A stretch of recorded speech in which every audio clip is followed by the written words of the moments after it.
Hello बच्चों, स्वागत करता हूं स्टेबल क्लास यूट्यूब चैनल पर। देखिए, आज का जो टॉपिक लेके आए हैं हम कोई ऐसा सिलेबस वाला टॉपिक नहीं लेकर आए।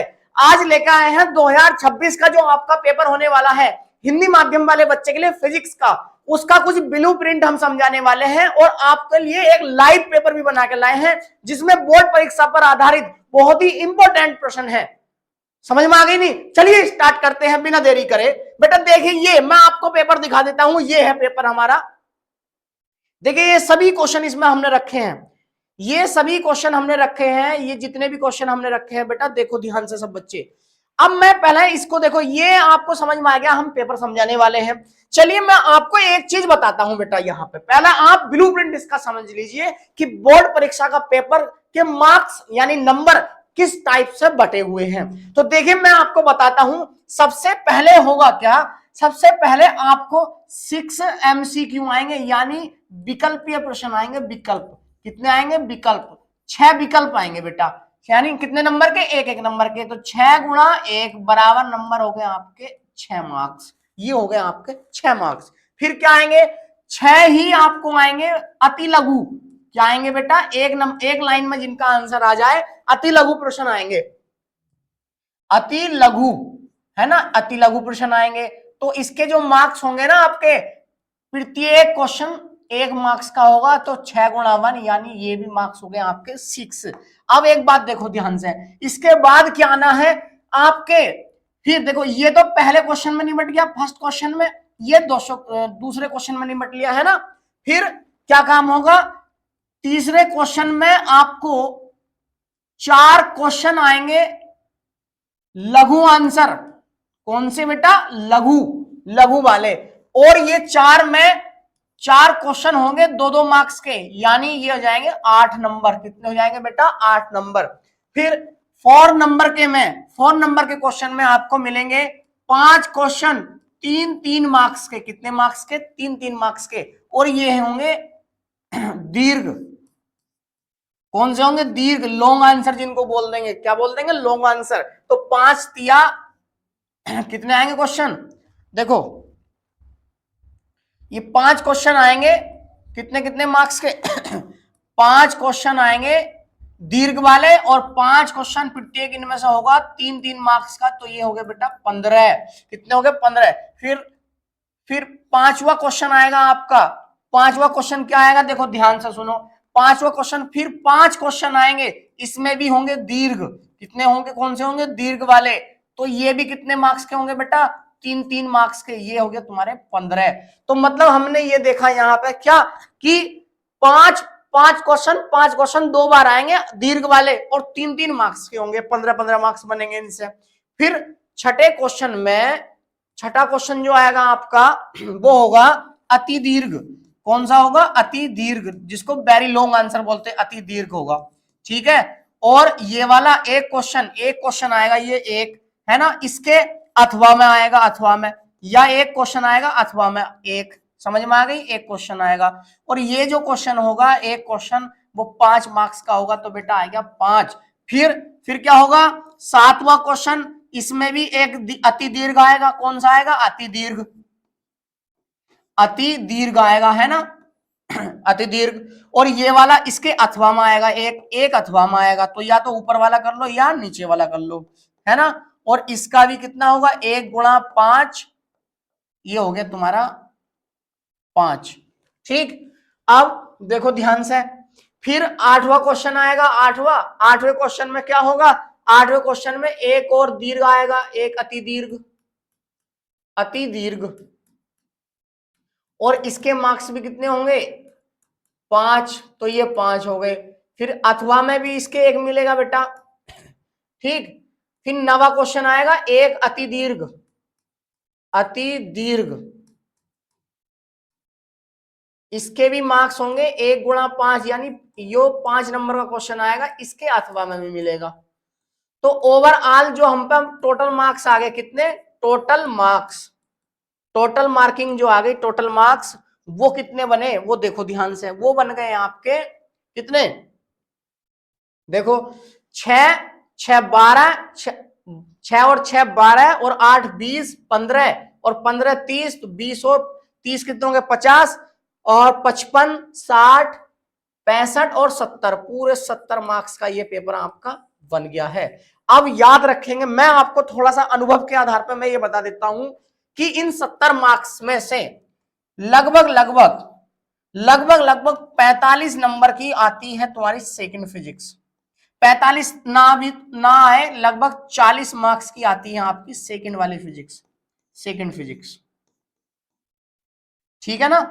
और बाकी जो आपकी बची है 30 मार्क्स की, वो आती है 30 मार्क्स की आती है आपकी फर्स्ट फिजिक्स, ठीक। और एक बात और बता देता हूं मैं, लगभग 2-3 साल से क्या हो रहा है, लगभग 25 से 30 मार्क्स के न्यूमेरिकल आते हैं बस, 25 से 30 मार्क्स के न्यूमेरिकल, बाकी थ्योरी और डेरिवेशन आते हैं। समझ में आ गई। इस प्रकार से ये सिनॉप्सिस है जो आपका ब्लूप्रिंट है फिजिक्स के पेपर का, यूपी बोर्ड का। चलिए अब हम देखते हैं एक एक्चुअल पेपर जो कि 2026 के एग्जाम के लिए इंपॉर्टेंट पेपर है, महत्वपूर्ण पेपर है और बोर्ड परीक्षा के आधार पर वो बनाया गया है। तो देखिए क्या है बेटा, पहला उसका फ्रंट पेज हम लेते हैं, फ्रंट पेज लेते हैं, देखो ध्यान से सुनो, ये ले लिया मैंने, ठीक। इसमें क्या है बेटा, सुनेंगे आप सब बच्चे। बहुत 2025 की परीक्षा का एक एग्जाम्पल लिया मैंने, इसमें भौतिक विज्ञान, समय 3 घंटे 15 मिनट का है ना, और पूर्णांक है 70, पूर्णांक कितना है 70, जैसा कि मैंने आपको बताया। निर्देश दिए गए हैं, सभी प्रश्न करने अनिवार्य है और खंड के बारे में बताया गया है। इसमें समय व्यर्थ न करते हुए हम केवल अपने मेन पॉइंट की ओर चलते हैं। पहला क्वेश्चन हमें देखने को मिलेगा, पहला क्वेश्चन देखने को मिला है क्या बेटा, पहला क्वेश्चन ये है अपना, देखो ध्यान से सब बच्चे। वैद्युत क्षेत्र की तीव्रता का मात्रक है, वैद्युत क्षेत्र की तीव्रता का मात्रक है कूलाम प्रति न्यूटन, जूल प्रति न्यूटन, न्यूटन प्रति कूलाम और न्यूटन प्रति मीटर। देखो एक बात सुनो, वैद्युत क्षेत्र बराबर E बराबर होता है F/Q, पहले चैप्टर का है। और इसका अगर मैं मात्रक की बात करता हूं तो F मात्रक का यानी बल का मात्रक हो गया न्यूटन और आवेश का मात्रक हो गया आपका कूलाम, क्या हो गया कूलाम, ठीक। तो न्यूटन प्रति कूलाम हमारा तीसरा वाला आंसर बिल्कुल करेक्ट यहां पर आ गया है। फिर देखते हैं वैद्युत विभव का मात्रक क्या होता है। वैद्युत विभव का मात्रक बेटा V बराबर W/Q, ये वैद्युत विभव होता है। इसका मात्रक एक तो होता है आपका वोल्ट, और अगर हम फॉर्मूले से बात करते हैं तो इसका मात्रक जो आएगा W यानी कार्य, और कार्य का मात्रक होता है आपका कितना जूल, और जूल बटे आवेश का मात्रक कितना होता है कूलाम। तो यहाँ पे हो गया जूल प्रति कूलाम, जूल प्रति कूलाम, यानी कि पहला वाला आंसर हमारा बिल्कुल करेक्ट हो चुका है। देखिए मैं एक बात बता दूं, अगर देखिए आपको बहुत अच्छे से कंटिन्यूटी तरीके से लगातार तैयारी करनी है हिंदी मीडियम वाले बच्चों को, तो आपको एक काम की बात बता देता हूं मैं, प्ले स्टोर पर स्टेबल क्लास एक एप्लीकेशन है, वहां पे जाके आप सक्सेस बैच ज्वाइन कीजिए। सक्सेस बैच को देखो, सक्सेस बैच में डिस्काउंट करने के बाद 999 रुपए में वहां पे सिलेबस पढ़ाया जा रहा है, सभी सब्जेक्ट एक साथ, और जितने भी हमारे टीचर हैं सारे स्पेशल हैं, जो कि आपको 2026 के एग्जाम में 95 से 100 के बीच में मार्क्स लिवाएंगे।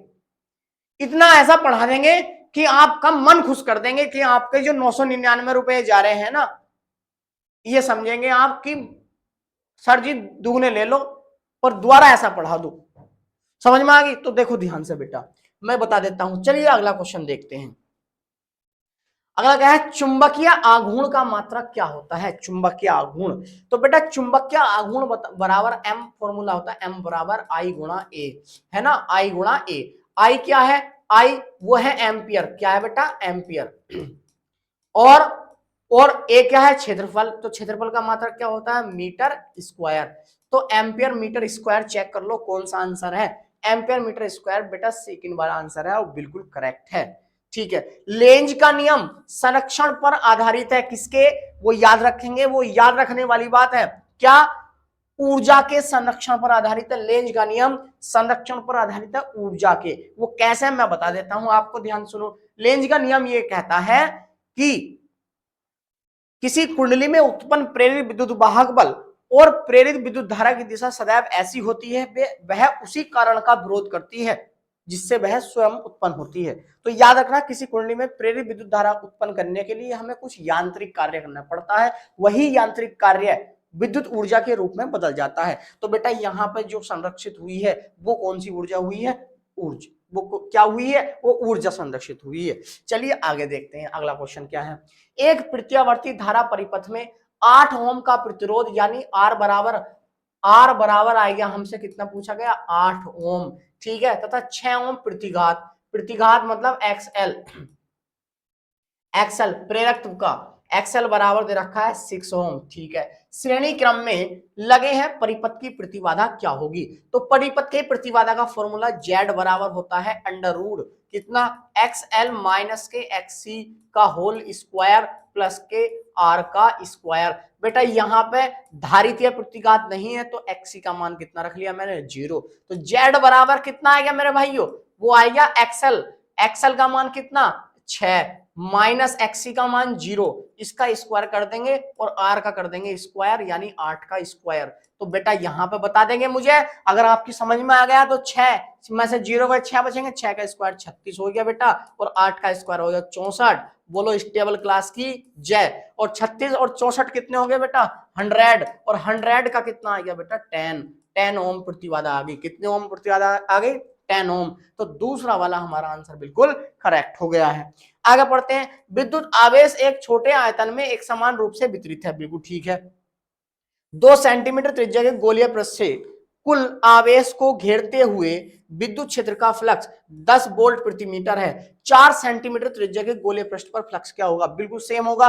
वो कहना चाह रहा है अगर यो गोला 2 सेंटीमीटर का है, कितने सेंटीमीटर का है? 2 सेंटीमीटर का, तो इससे गुजरने वाला विद्युत फ्लक्स है 10 वोल्ट मीटर, 10 वोल्ट मीटर। लेकिन अगर मैं गोला बड़ा कर दूं तो गोला बड़ा करने से फ्लक्स पर कोई प्रभाव नहीं पड़ेगा, क्योंकि गॉस की प्रमेय ये कहती है कि बस आवेश किसके? गोले के अंदर आना चाहिए, बंद पृष्ठ के अंदर आना चाहिए। तो अब भी कितना आएगा? 10 वोल्ट प्रति मीटर। त्रिज्या बढ़ाने से, आकार बढ़ाने से फ्लक्स पर कोई प्रभाव नहीं पड़ता है। चलिए आगे देखो बेटा।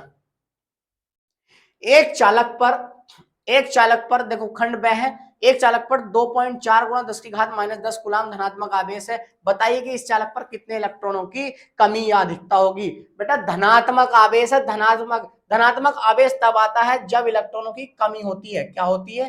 कमी। तो पहला आंसर तो मुझे मिल गया, कमी होती है। तो कितना याद रखेंगे?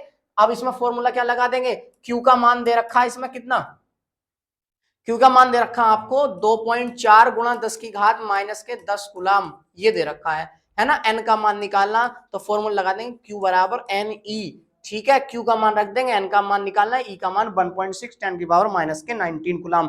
बेटा इसके अथवा में एक क्वेश्चन और आ सकता है, ये जैसे ये क्वेश्चन दे रखा है ना 1 नंबर में, 1 मार्क्स का क्वेश्चन है, खंड ब जो आना ना, आपको सारे 6 क्वेश्चन मिलेंगे 1-1 नंबर के। तो इसकी जगह एक क्वेश्चन बहुत आता है, वो क्या याद रखेंगे? वो कौन सा क्वेश्चन है कि एक कुलाम आवेश में कितने इलेक्ट्रॉन होते हैं? एक कुलाम आवेश में, तो याद रखना एक कुलाम आवेश में होते हैं 6.25 10 की पावर प्लस का 18 इतने इलेक्ट्रॉन होते हैं, याद रखना, है ना। 6.25 गुणा 10 की घात 18 इलेक्ट्रॉन। इसके अथवा में ये क्वेश्चन भी आ सकता है कि बताइए कि एक कुलाम आवेश में, इकाई कुलाम आवेश में कितने इलेक्ट्रॉन उपस्थित होंगे, ठीक है। अगला क्वेश्चन क्या है? विभव की परिभाषा दीजिए तथा इसकी बीमा लिखिए। ये आपको कौन से विद्युत विभव वाले चैप्टर में से आया है। अब देखो 1 नंबर में ये पूछा गया, आपसे वैद्युत विभवांतर की डेफिनेशन पूछी जा सकती है। इसमें क्या पूछा जा सकता? वैद्युत विभवांतर आपसे पूछा जा सकता है। इसके अलावा आपसे क्या पूछा जा सकता है? और दूसरी चीज क्या पूछी जा सकती है 1 नंबर में आपसे? बेटा बहुत आते हैं, वेरी वेरी इंपोर्टेंट कहूंगा मेरे हिसाब से, तो कहो तो वो है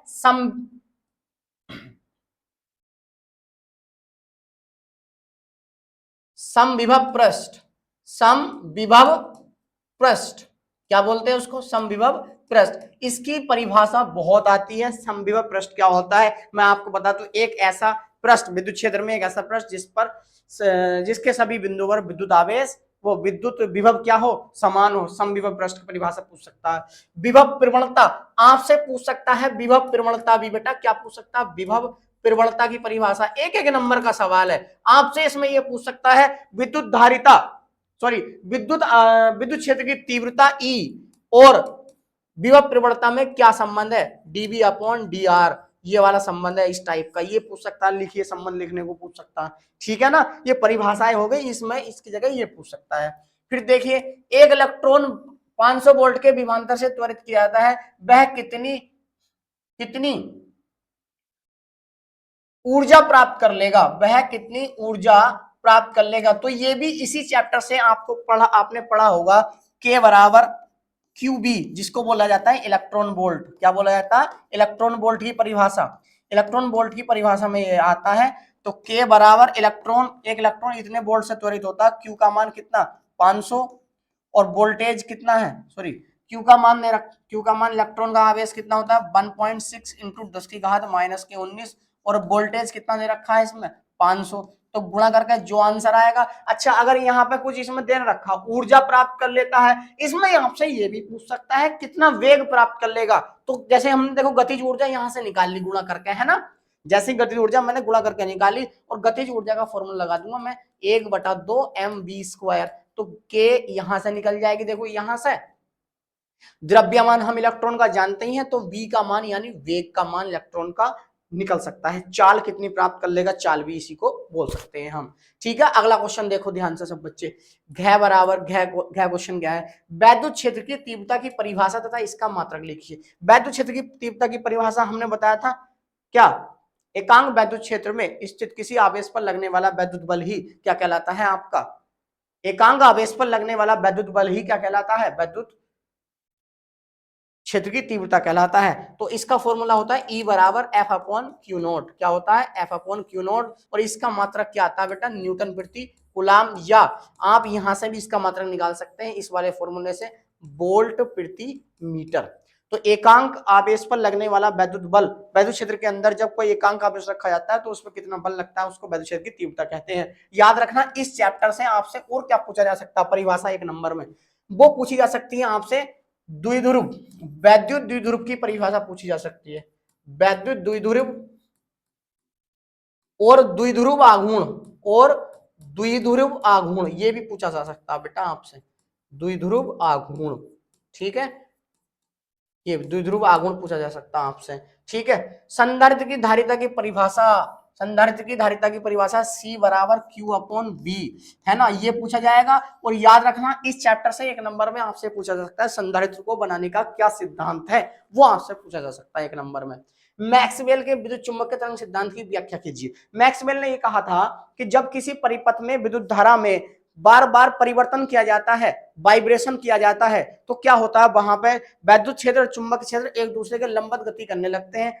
तो उनके लंबवत गति करने से, उनके लंबवत गति करने से होता क्या है, होता ये है कि इन दोनों के लंबवत गति करने से इनका जो परिणामी वो बनेगा, क्षेत्र बनेगा, उसी वो इस प्रकार से चलता है, इस प्रकार से, उन्हीं का नाम हो जाता है चुंबकीय तरंगे, वैद्युत चुंबकीय तरंगे। अगर ये वैद्युत क्षेत्र है और ये आपका चुंबकीय क्षेत्र है, तो ये वैद्युत चुंबकीय तरंगे जा रही हैं, इस प्रकार से ये गति करते हैं, वाइब्रेट करते हैं, ना, देख लेना आप। तो वैद्युत चुंबकीय तरंग सिद्धांत बेटा 2 नंबर में भी आ जाता है, इसको याद रखेंगे।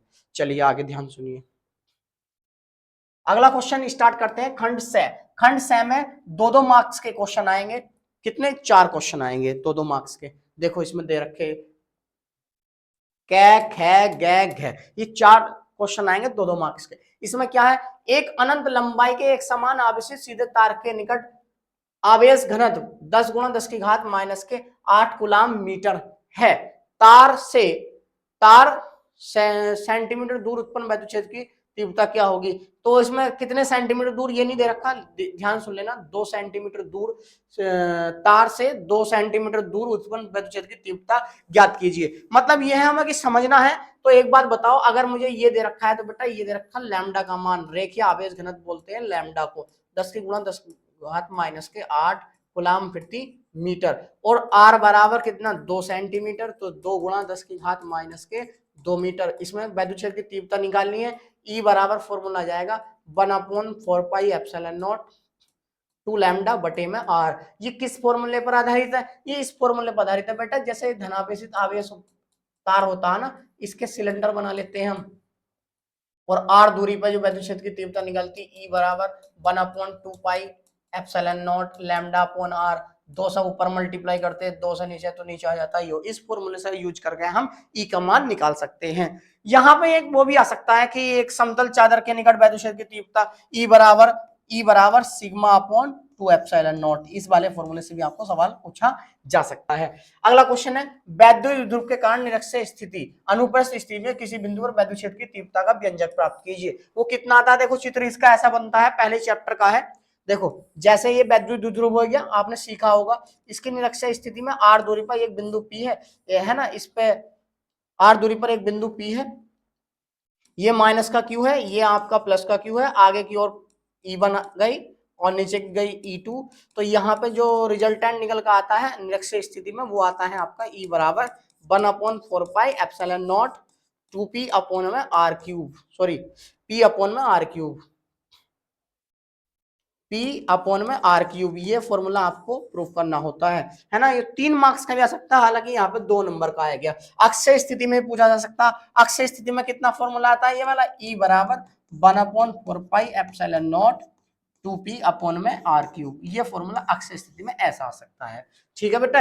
अब इसके बाद देखिए, विभव प्रवणता से क्या तात्पर्य है, विभव प्रवणता एवं विद्युत क्षेत्र की तीव्रता के मध्य संबंध स्थापित करो। देखो मैंने पहले भी आपको यही बताया है, ई बराबर माइनस के डीवी अपॉन डी आर। विभव प्रवणता की परिभाषा बहुत पूछी जाती है एग्जाम में, है ना। किसकी परिभाषा, विभव प्रवणता की परिभाषा। तो विभव प्रवणता की परिभाषा आप क्या कह दोगे, दूरी के सापेक्ष विभव में परिवर्तन की दर को, दूरी के सापेक्ष विभव में परिवर्तन की दर को विभव प्रवणता कहते हैं। और इसमें जो संबंध स्थापित करते हैं वो आता है ई बराबर माइनस के डीवी बटे में डी आर। विद्युत क्षेत्र के बराबर होती है विभव प्रवणता। इसका यहां से मात्रक भी आपसे पूछा जा सकता है। विद्युत क्षेत्र का मात्रक एक तो न्यूटन प्रति कूलम होता है, ई बराबर एफ अपॉन क्यू नॉट से, एक होता है यहां से निकल जाएगा वोल्ट प्रति मीटर, वोल्ट प्रति मीटर, एक बटा मात्रक यहां से निकल जाता, आपको कंफ्यूज करने के लिए दे सकता है। फिर आगे ओमीय तथा अनोमीय प्रतिरोध से क्या तात्पर्य है। ओमीय कौन से, जो ओम के नियम का पालन करते हैं। ओमीय कौन से, जो ओम के नियम का पालन करते हैं, या इनका वी आई ग्राफ, वोल्टेज और धारा का ग्राफ कैसा आता है बेटा, सरल रेखा आता है, उनको ओमीय परिपथ बोला जाता है। जैसे धात्विक तार, धातु के जितने भी तार होंगे सब ओम के नियम का पालन करेंगे। अब है अनओमीय परिपथ। तो अनओमीय परिपथ कौन सा होता है, ध्यान से सुनेंगे, जो ओम के नियम का पालन नहीं करते, अर्थात जिनका वी आई ग्राफ सरल रेखा नहीं आता है, उनको अनओमीय परिपथ बोलते हैं या अनओमीय प्रतिरोध बोलते हैं। जैसे किसका, डायोड, जैसे डायोड इसका एग्जाम्पल है, टॉर्च का बल्ब इसका एग्जाम्पल है। उनके ग्राफ ऐसा बना सकते हैं। देखो डायोड का मैं बता रहा हूं, ध्यान से सुनेंगे।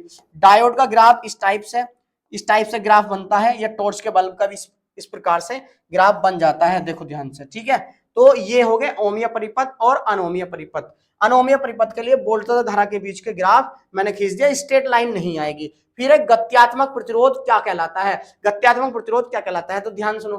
गत्यात्मक प्रतिरोध स्मॉल धारा यानी बहुत छोटी करंट और बहुत छोटे वोल्टेज के अनुपात को ही गत्यात्मक प्रतिरोध कहते हैं। और गत्यात्मक प्रतिरोध कब आता है बेटा, देखो जैसे मैंने डायोड में बताया या टॉर्च के बल्ब में बताया ग्राफ, तो है ना, इस समय पे अगर मैंने देखा छोटा सा, यहाँ पे ये देखा कि इसका प्रतिरोध आर की वैल्यू कितनी होगी, तो वो आएगा डेल्टा वी अपॉन डेल्टा आई, यानी वोल्टेज में परिवर्तन बटे धारा में परिवर्तन ही गत्यात्मक प्रतिरोध कहलाता है। समझ में आ गई बात, ठीक है। अब देखो ध्यान से, आगे क्या है बेटा, अगला क्वेश्चन। ये हमने चारों क्वेश्चन सोल्व कर लिए। अब खंड द शुरू होता है, जो 3-3 मार्क्स के शुरू होते हैं, जिसमें 5 क्वेश्चन शुरू में मिलेंगे, फिर दोबारा 5 क्वेश्चन 3-3 मार्क्स के आएंगे। इनको लॉन्ग आंसर भी हम बोल सकते हैं। देखो जैसे पहला क्वेश्चन स्टार्ट करते हैं। पहला क्वेश्चन क्या है, एक लंबे सीधे तार में 10 एम्पियर विद्युत धारा प्रवाहित हो रही है, इससे 10 सेंटीमीटर दूरी पर बिंदु पर चुंबक के क्षेत्र की तीव्रता ज्ञात करो। बेटा एक लंबा तार है, सीधा तार, ये इस प्रकार का, इससे आर बराबर कितनी दूरी पर, इसमें आई बराबर, देखो आई बराबर 10 एम्पियर की विद्युत धारा प्रवाहित हो रही है, और कितनी 10 सेंटीमीटर हमें निकालना है, तो 10 गुणा 10 की घात माइनस के 2 मीटर। अब देखो इस तार के आर दूरी पर जो चुंबक के क्षेत्र का सूत्र आएगा वो आता है आपका बी बराबर म्यू नॉट अपॉन में 2 पाई आई बटे में आर, है ना। म्यू नॉट अपॉन 2 पाई का मान 2 गुणा 10 की घात माइनस के 7 होता है बेटा। आई का मान 10 हो गया और आर का मान 10 गुणा 10 की घात माइनस के 2 हो गया। ठीक है, अब देखो 10 से 10 खत्म हो गया तो ये आ गया 2 गुणा 10 की घात माइनस के 5 टेस्ला। 5 टेस्ला ये चुंबकीय क्षेत्र का मात्रक है। ठीक है, 3 नंबर का बहुत आसान है। 3 नंबर में आपसे ये भी पूछ सकता है क्या कि उसके बायो-सेवर्ट के नियम की सहायता से किसी धारावाही वृत्ताकार कुंडली के केंद्र पर चुंबकीय क्षेत्र ज्ञात करो, ये भी पूछ सकता है आपसे। फिर है बाह्य चुंबकीय क्षेत्र में स्थित चुंबकीय द्विध्रुव की स्थिति ऊर्जा का व्यंजक प्राप्त कीजिए। तो बाह्य चुंबक क्षेत्र में स्थित चुंबक क्षेत्र की चुंबकीय स्थिति ऊर्जा जो आती है बेटा, देखो ध्यान से सुनो। जैसे ये चुंबकीय क्षेत्र है, ये इस प्रकार का है ना, ये चुंबकीय क्षेत्र है, मैंने इस प्रकार का बना दिया। और द्विध्रुव, ये चुंबकीय द्विध्रुव की मैंने बना दी है ना, नॉर्थ पोल और साउथ पोल। तो इसको घुमाने में जितना वर्क किया जाता है ना, घुमाने में वर्क, तो उसका फॉर्मूला आता है घुमाने में किया गया कार्य। चुंबकीय क्षेत्र में चुंबकीय द्विध्रुव को घुमाने में किया गया कार्य W बराबर आता है आपका mb cos θ1 माइनस के cos θ2। अब इसी कार्य से हम क्या निकालते हैं, चुंबकीय द्विध्रुव की स्थितिज ऊर्जा। तो U बराबर आती है माइनस के mb cos θ। ये फॉर्मूला हमको इसमें प्रूफ करना होता है, समाकलन विधि से ये प्रूफ होगा। ठीक है, नहीं समझ में आ गई। आपको यहाँ पे चुंबकीय द्विध्रुव की स्थिति ऊर्जा पूछ रहा है, लेकिन आपसे ये भी पूछ सकता है कि एक समान चुंबकीय क्षेत्र में, बाह्य चुंबक क्षेत्र में किसी चुंबकीय द्विध्रुव को घुमाने में कितना कार्य किया जाएगा। तो आपको ये वाला सूत्र भी आपसे पूछा जा सकता है सिद्ध करने के लिए।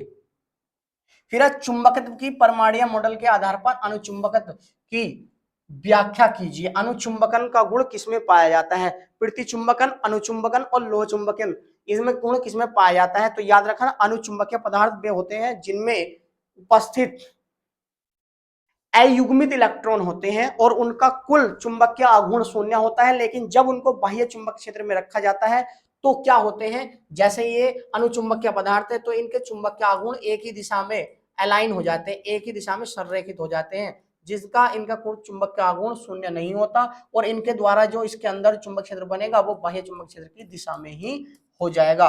तो इस प्रकार से बाह्य चुंबक क्षेत्र का प्रभाव हम अनुचुंबकीय क्षेत्र से परमाणु मॉडल के आधार पर समझ सकते हैं। ठीक है, फिर इसमें देखो प्रतिचुंबकीय का भी पूछा जा सकता है आपसे और लोह चुंबकीय का भी आपसे पूछा जा सकता है। एक चीज और मैं बता दूं, यहाँ पे एक चीज और पूछी जा सकती है आपसे, क्या, आपेक्षिक चुंबकशीलता म्यू आर, चुंबकन तीव्रता आई पूछी जा सकती है ना, और बाह्य चुंबक क्षेत्र H पूछा जा सकता है। और एक होती है आपकी, क्या होती है, मैग्नेटिक ससेप्टिबिलिटी, है ना, तो उसको बोला जाता है काई। और काई और म्यू आर में रिलेशन आता है म्यू आर बराबर 1 प्लस का काई। इस प्रकार का ये रिलेशन पूछा जा सकता है आपसे। ठीक है, फिर आपका देखो अगला क्वेश्चन, धारावाही लंबी परिनालिका के स्वप्रेरक का सूत्र स्थापित कीजिए। तो धारावाही लंबी परिनालिका का पूछ रहे स्वप्रेरण गुणांक, या आपसे वृत्ताकार कुंडली का स्वप्रेरण गुणांक पूछ ले। आपसे बहुत एग्जाम में पूछा जाता है बेटा, इस चैप्टर में ये विद्युत चुंबकीय प्रेरण वाले का फैराडे का नियम पूछा जा सकता है, स्वप्रेरण अन्योन्य प्रेरण के बारे में पूछा जा सकता है, स्वप्रेरण गुणांक पूछा जा सकता है, स्वप्रेरण गुणांक परिनालिका का पूछा गया है, वृत्ताकार कुंडली का पूछा जा सकता है 3-3 मार्क्स में। और क्या आ सकता है, अन्योन्य प्रेरण गुणांक दो समाक्षीय कुंडलियों के बीच पूछा जा सकता है, अन्योन्य प्रेरण गुणांक, है ना, अन्योन्य प्रेरण गुणांक दो समाक्षीय परिनालिकाओं के बीच पूछा जा सकता है। और इसका जो आता है आपका, वो आता है L बराबर, देखो यहां से देखो, जैसे ही हम इसमें चुंबक क्षेत्र में निकालेंगे तो L बराबर आएगा N फाई अपॉन में I, और फाई का मान हम रख देंगे B,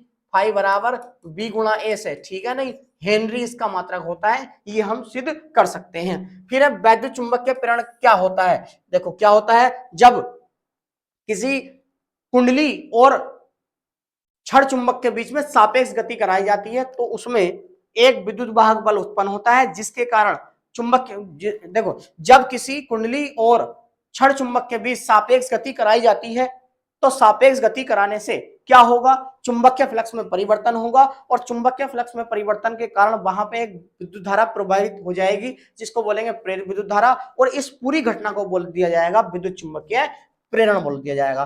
विद्युत चुंबकीय प्रेरण के आधार पर अन्योन्य प्रेरण की परिघटना को समझाइए, अन्योन्य प्रेरण का एक उदाहरण भी दीजिए। मैं एक बताता हूं आपसे, जब किसी कुंडली, मान लो दो कुंडली है, देखो मैं बता रहा हूं, एक कुंडली ये है, एक कुंडली ये है, दूसरी कुंडली इसके साथ रखी है। अब क्या है, अगर मैं इसमें बार बार विद्युत धारा प्रवाहित करा रहा हूं, बार बार विद्युत धारा, है ना, तो क्या होगा, इसमें तो एक विद्युत धारा विद्युत चुंबकीय प्रेरण के कारण इसमें तो खुद आएगी आएगी, पास रखी कुंडली में भी ऑटोमेटिक एक विद्युत धारा उत्पन्न हो जाएगी, जिसके कारण बोल देंगे इस घटना को बोल देंगे अन्योन्य प्रेरण। और याद रखना इसका एक उदाहरण है ट्रांसफॉर्मर। इसका उदाहरण क्या है? ट्रांसफॉर्मर। ट्रांसफॉर्मर में अन्योन्य प्रेरण होता है भैया, क्यों? उसमें प्राथमिक और द्वितीयक दो कुंडली होती हैं, एक कुंडली में जैसे विद्युत धारा प्रवाहित होती है, बार बार चेंज होती है, दूसरी कुंडली में ऑटोमेटिक विद्युत धारा प्रवाहित हो जाती है। यो घटना है अन्योन्य प्रेरण। समझ में आ गई नहीं? आपसे इसी प्रकार से स्वयं प्रेरण भी पूछा जा सकता है। चलिए आगे देखते हैं, 3-3 मार्क्स के फिर द्वारा मिलेंगे हमें। कितने क्वेश्चन? 5 क्वेश्चन। ठीक है। पहला, प्रत्यावर्ती धारा के शिखर मान तथा वर्ग माध्यम मूल मान में संबंध स्थापित कीजिए। तो वो कितना आता है बेटा? इंटीग्रेशन से सॉल्व होता है और फॉर्मूला लगाएंगे I बराबर I not sine omega T, और ये जो फॉर्मूला बन के आएगा वो आएगा आपका I बराबर I नॉट अपॉन में अंडर रूट 2। I क्या है? वर्ग माध्य मूलमान, IRMS इसको बोल देते हैं। वर्ग माध्य, वर्ग माध्य मूल मान ये बोल दिया जाता है, और इसको बोला जाता है शिखर मान। क्या बोला जाता है बेटा? शिखर मान। आपसे धारा में पूछ लिया, आपसे ये भी पूछ सकता है V नॉट अपॉन में अंडर रूट 2। बेटा इसमें और क्या आ सकता है आपको? एक तो ये हो गया, सवाल भी बहुत आते हैं, LCR परिपथ के सवाल आ जाते हैं, है ना। और विद्युत धारा एक समीकरण दे देगा, जैसे I बराबर 2 साइन 5 पाई टी, इस प्रकार की समीकरण दे देगा। आपसे धारा का शिखर मान पूछेगा तो इसकी कंपेयर करेंगे I not sine omega T से। यहाँ पे एक क्वेश्चन बहुत आता है, इसमें टॉपिक क्या पूछे जा सकते हैं आपसे? आपसे ये पूछे जा सकते हैं, देखो ध्यान से सुनो। पहला क्या पूछा जाएगा? प्रेरण प्रतिघात क्या होता? प्रेरण प्रतिघात ये पूछ लेगा, ठीक है। फिर पूछ लेगा धारितीय प्रतिघात। क्या पूछ लेगा? धारितीय, धारितीय प्रतिघात पूछ लेगा। प्रतिबाधा पूछ लेगा, प्रतिबाधा ये पूछ लेगा, ठीक। इसके बाद आपसे वेरी वेरी इंपोर्टेंट मैं बता दूं, आपसे ये पूछ लेगा वैद्युत अनुनाद क्या होता? वैद्युत अनुनाद, वैद्युत अनुनाद क्या होता? बहुत ज्यादा पूछता है, ठीक है। देखो प्रेरण प्रतिघात होता है आपका XL, और ये होता है आपका XC, प्रतिबाधा Z हो गई। और वैद्युत अनुनाद आपसे जब वह स्थिति जब XL बराबर क्या हो? XC, और यहां से इसकी वैद्युत अनुनादी आवृत्ति भी पूछता है। वो फॉर्मूला आता है 1 upon under root 2 pi under root 1 upon LC। ये फॉर्मूला आता निकल गया अनुनाद वाली रेजोनेंस फ्रीक्वेंसी का, ठीक है। ये चीजें आपसे पूछ सकता है यहाँ पे। फिर इसके बाद किसी प्रत्यावर्ती धारा शक्ति के लिए सूत्र ज्ञात कीजिए, शक्ति गुणांक किसे कहते हैं? तो बेटा याद रखो, पहले मैं बता दे रहा हूं आपको, शक्ति गुणांक cos फाई बराबर क्या होता है? वैद्युत प्रतिरोध और प्रतिबाधा के अनुपात को R अपॉन Z को शक्ति गुणांक कहते हैं। और अगर मैं कह दूं R बराबर R बटे अंडर रूट Z का मान रख दूं XL माइनस के XC का होल स्क्वायर प्लस का कितना R स्क्वायर, ये आएगा शक्ति गुणांक। तो cos फाई शक्ति गुणांक होता है, और इसका परिभाषा क्या हो जाएगी आपकी? वैद्युत प्रतिरोध और प्रतिबाधा के अनुपात को शक्ति गुणांक कहते हैं। और किसी प्रत्यावर्ती धारा की शक्ति के लिए सूत्र ज्ञात करना है बेटा इतना। तो इसका जो फॉर्मूला आता है ना, इसका फॉर्मूला वो आता है P बार बराबर VRMS IRMS cos फाई। ये फॉर्मूला हमें प्रूफ करना होता है। समीकरण लेते हैं, v की समीकरण लेते हैं, i की समीकरण लेते हैं, और cos फाई ऑटोमेटिक यहाँ पे साइन a प्लस बी का फॉर्मूला लगाने पे बन जाता है। अब आपसे यहाँ पे पूछ सकता है कि अगर शक्ति गुणांक कितना हो तो पावर कितनी होगी, शक्ति गुणांक कितना हो तो पावर कितनी होगी, या कोई LC परिपथ है सब शक्ति गुणांक कितना होगा। इस प्रकार के क्वेश्चन आपसे पूछे जा सकते हैं। यहाँ पे श्रेणीबद्ध LCR अनुनादी परिपथ की व्याख्या कीजिए। अनुनादी परिपथ देखो अभी मैंने जिक्र किया ही है। तो Z बराबर LCR परिपथ में Z बराबर अंडर रूट आता है XL माइनस के XC का होल स्क्वायर प्लस का R स्क्वायर। तो XL बराबर आ गया XC, अनुनाद लगाना है। तो जब मैं यहाँ पे XL बराबर XC कर दूंगा तो ये टर्म हो जाएगी 0, और R का स्क्वायर बाहर निकल कर आएगा R। तो श्रेणी अनुनादी परिपथ में इस टाइप के हमें वो करने होते हैं, और tan फाई का मान निकालना होता है अनुनाद की अवस्था में, ठीक है नहीं। याद रखो, या था एक्सएल माइनस के एक्सी बटे में आर, ये आता है इतना। ठीक है बेटे, ठीक। इसके बाद क्या है, फेराडे, फेराडे के वैद्युत चुंबकीय प्रेरण संबंधी नियम बताइए। पहले दो नियम दिए थे फेराडे ने। पहला नियम क्या था कि जब किसी कुंडली के अंदर वैद्युत चुंबकीय प्रेरण होता है तो विद्युत वाहक बल जो उत्पन्न होगा वो वैद्युत चुंबकीय फ्लक्स की ऋणात्मक दर के बराबर होगा, यानी ई बराबर माइनस के D phi upon D T, ये आ जाएगा। और दूसरा, इसे न्यूमैन का नियम भी कहते हैं। क्या बोलते हैं इसको, न्यूमैन का नियम भी। दूसरा नियम क्या है कि जब किसी कुंडली में प्रेरित विद्युत वाहक बल और प्रेरित धारा की दिशा इस प्रकार होगी, वह उसी कारण का विरोध करेगी जिससे वह खुद उत्पन्न हुई है। ये दो नियम दिए थे उसने। स्वयं प्रेरण का अर्थ समझाई तथा स्वयं प्रेरण गुणांक की बी में सूत्र भी लिखिए। अब एक बात ध्यान से सुनो, स्वयं प्रेरण गुणांक जब किसी को, मैंने अभी पीछे बताया है ये इसके बारे में कि स्वयं प्रेरण गुणांक, अन्योन्य प्रेरण गुणांक सब लगभग एक जैसे ही है। इनमें क्या होता है, विद्युत चुंबकीय प्रेरण की घटना की जाती है। स्वयं प्रेरण गुणांक में क्या होता है, स्वयं प्रेरण की घटना में कोई एक कुंडली बनाओ, कुंडली में बिग बैटरी लगाओ, बैटरी से बार बार धारा परिवर्तित करते जाओ। अगर उस कुंडली के अंदर बार बार धारा परिवर्तित करने से उसके अंदर दूसरी एक विद्युत धारा आ जाती है, इस घटना को बोला जाता है वैद्युत चुंबकीय प्रेरण। और इस जो धारा जो उत्पन्न होगी उसको बोलेंगे प्रेरित धारा, और ये पूरी घटना होगी स्वयं प्रेरण। क्या हो गई, स्वयं प्रेरण। स्वयं प्रेरण गुणांक को बोला जाता है एल, क्या बोलते हैं, एल बोलते हैं इसको, है ना। तो एल बराबर फॉर्मूला है या एन फाई बटे में आई, फाई की बी में रखो यानी फ्लक्स की बी में रखो और आई की बी में रखो, इसका मान आ जाएगा। चलिए आगे देखते हैं अगला क्वेश्चन क्या है बेटा। गॉस के नियम का उपयोग करके एक समान आवेशित अनंत समतल चादर के निकट वैद्युत क्षेत्र की, देखो शुरू में ही मैंने जिक्र किया था, इस प्रकार का इसमें चित्र बनता है। ये इस प्रकार का आपने देखा होगा। इसके अंदर एक बेलन निकाल देते हैं हम, और यहाँ पे जो फॉर्मूला निकल का आता ई बराबर, ये प्लस प्लस प्लस होता, आवेश देना पड़ता, ई बराबर सिग्मा अपॉन 2 एप्सिलॉन नॉट आता है। यहाँ पर आपसे ये भी पूछ सकता है कि अनंत लंबाई के सीधे आवेशित तार के निकट वैद्युत क्षेत्र की तीव्रता, और यहाँ पर सिलेंडर बनाना पड़ता है, और ये फॉर्मूला निकल का आता है ई बराबर 1 अपॉन 2 पाई एप्सिलॉन नॉट, है ना, लैम्डा अपॉन आर, ये आ जाता है। आपसे गॉस की थ्योरम भी आपसे गॉस की थ्योरम में प्रूफ करा लेगा। ठीक है, तो 5 नंबर का ये क्वेश्चन हो गया। लेकिन इसके अथवा में भी एक क्वेश्चन मिलेगा आपको, समांतर प्लेट संधारित्र की धारिता के लिए व्यंजक निगमन कीजिए। इसकी धारिता कैसे बढ़ाई जा सकती है, ये कैसे धारिता को बढ़ाया जा सकता है। तो समांतर प्लेट संधारित्र की धारिता सी बराबर के A epsilon not upon D. तो धारिता देखो फॉर्मूला तो ये निकल आएगा समांतर प्लेट संधारित्र में, और के इसकी धारिता को कैसे बढ़ा सकते हैं, के को बढ़ा दो यानी परावैद्युतांक माध्यम को बढ़ा दो, क्षेत्रफल बढ़ा दो, प्लेटों के बीच की ये जो समांतर प्लेट संधारित्र की प्लेट है ना, एक प्लस की एक माइनस की, इनके प्लेटों के बीच की दूरी को घटा दो, तब भी धारिता बढ़ जाएगी। ठीक है, ये इस प्रकार से हम बढ़ा सकते हैं। अब इसके अथवा में और ये भी आ सकता है कि ये क्वेश्चन ना देके वो आपसे ये भी पूछ सकता है कि समांतर प्लेट संधारित्र की धारिता ज्ञात कीजिए जब आंशिक पैरावैद्युत पदार्थ उसके बीच में, प्लेटों के बीच में भरा हो। मतलब वहां पे ये फॉर्मूला आता है सी बराबर सी बराबर A epsilon not upon D minus के टी, ये फॉर्मूला प्लस का टी बटे के, ये फॉर्मूला आता है यहाँ पे जब प्लेटों के बीच आंशिक पैरावैद्युत भरा हो। बहुत इंपॉर्टेंट है, कई बार एग्जाम में पूछा गया है।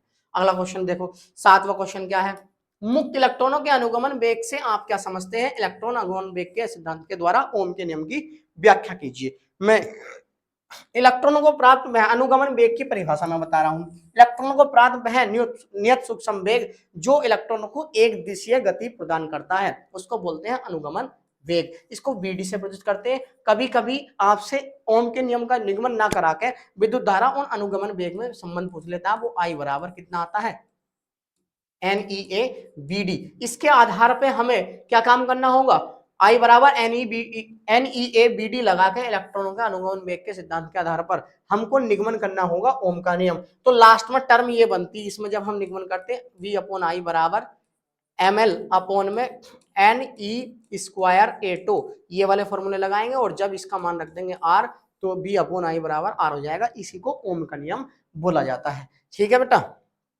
ये आ गया।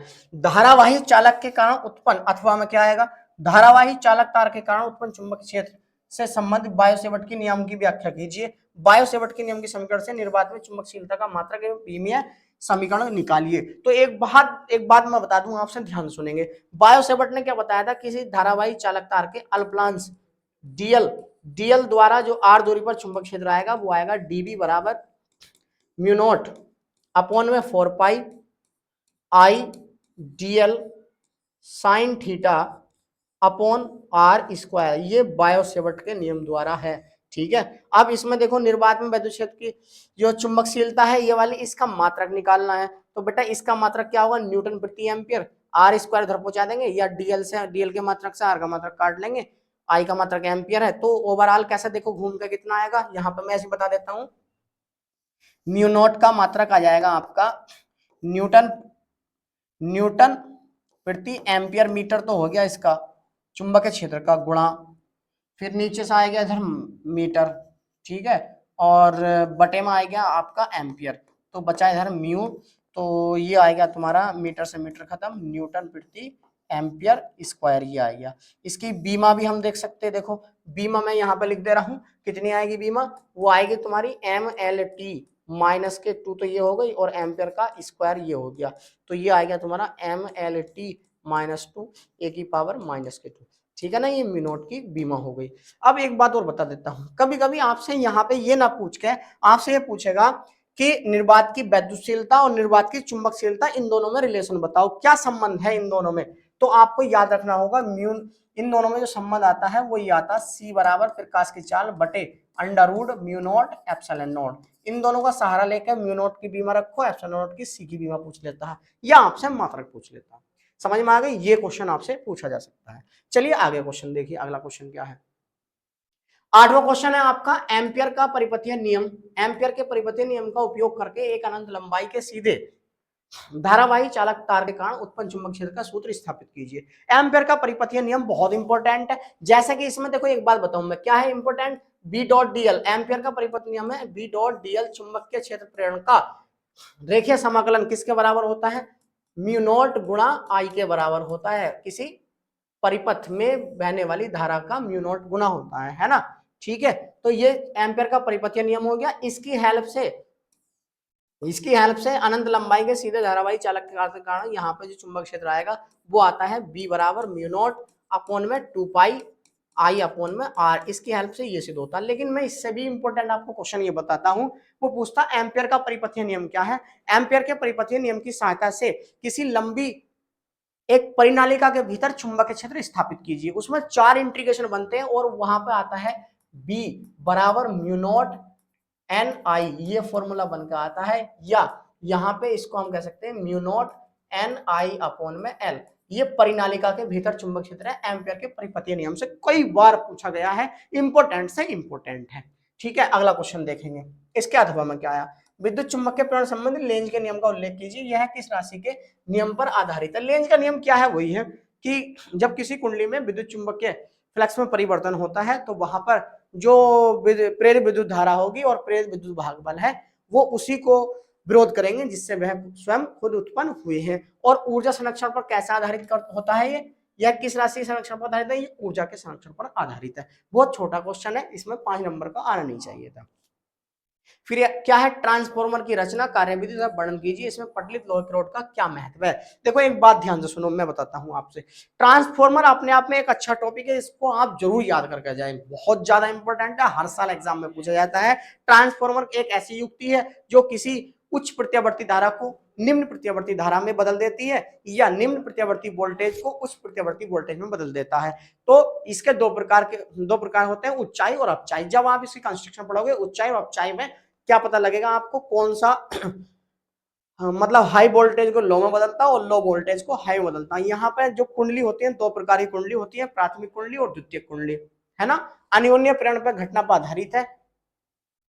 ऊंचाई और अपचाई में केवल फर्क इतना है, तार के फेरों की संख्या अलग अलग होती है। ठीक है बेटा, तो ये हो गया आपका। इसमें पटलित रॉड लोहे का क्या होता है, अन्योन्य प्रेरण से यहाँ पे चुंबक के फ्लक्स में परिवर्तन ज्यादा बढ़ जाएगा और चुंबक के क्षेत्र बढ़ जाएगा। प्रत्यावर्ती धारा जनरेटर का सिद्धांत तथा कार्य प्रणाली याद कीजिए। प्रत्यावर्ती धारा जो आपने देखा होगा, इलेक्ट्रिक क्या होता है, जनरेटर, है ना, हाई स्कूल में आप पढ़ के आए होंगे। क्या है प्रत्यावर्ती धारा, या तो आप ट्रांसफर के बारे में कर दो और प्रत्यावर्ती धारा के बारे में पढ़ दो। इस प्रकार से वो आपने देखा होगा नॉर्थ पोल इधर है, साउथ पोल इधर है, और इधर एक कुंडली घूम रही है ना, इस प्रकार की रोटेशन लगा रही है। प्रत्यावर्ती सर्पी वलय, विभक्त वलय, इस प्रकार के ये होते हैं। तो देखो बेटा यहाँ पे जो क्वेश्चन खत्म हो गए आपके 9 क्वेश्चन, ये 5-5 नंबर के लास्ट में क्वेश्चन आते हैं। इस प्रकार से आपका पूरे पेपर का पैटर्न होता है। तो देखिए वीडियो अगर अच्छी लगी है तो वीडियो को लाइक करें, वीडियो को शेयर भी करें, हमारे शेयर करना ना भूलें हमारी वीडियो को। इस टेबल क्लास को आप सपोर्ट कीजिए, हम ऐसे ही इंफॉर्मेटिव वीडियो और आपको 2026 के लिए तैयार करने वाले हैं। फोड़ दोगे बिल्कुल, चिंता मत करो। मैं फिर बता देता हूँ, स्टेबल क्लास जो ऐप है प्ले स्टोर पर, वहां पर सक्सेस बैच में 12th क्लास हिंदी माध्यम वाले बच्चों के लिए बहुत अच्छी से अच्छी तैयारी कर रखी है हमने। सारे स्पेशल टीचर हैं, प्रत्येक सब्जेक्ट के एक अच्छे से अच्छा टीचर हमने बुलाया है। सब सब्जेक्ट अच्छे से अच्छा पढ़ाया जाएगा आपको। एक बात और मैं बताता हूँ, देखो ध्यान सुनो। हमने क्या था, पहले फीस 1199 कर रखी है, अब उसका डिस्काउंट करके 999 कर दी है। इसमें आपको बहुत बेनिफिट मिलने वाला है। अभी ऑफर है, उसको ज्वाइन कर लीजिए तो फायदे में रहोगे, वरना फिर बाद में वही फीस हो जाएगी। सही है ना? चलिए मिलते हैं नेक्स्ट वीडियो में, तब तक के लिए बने रहिए स्टेबल क्लास के साथ। Thank you.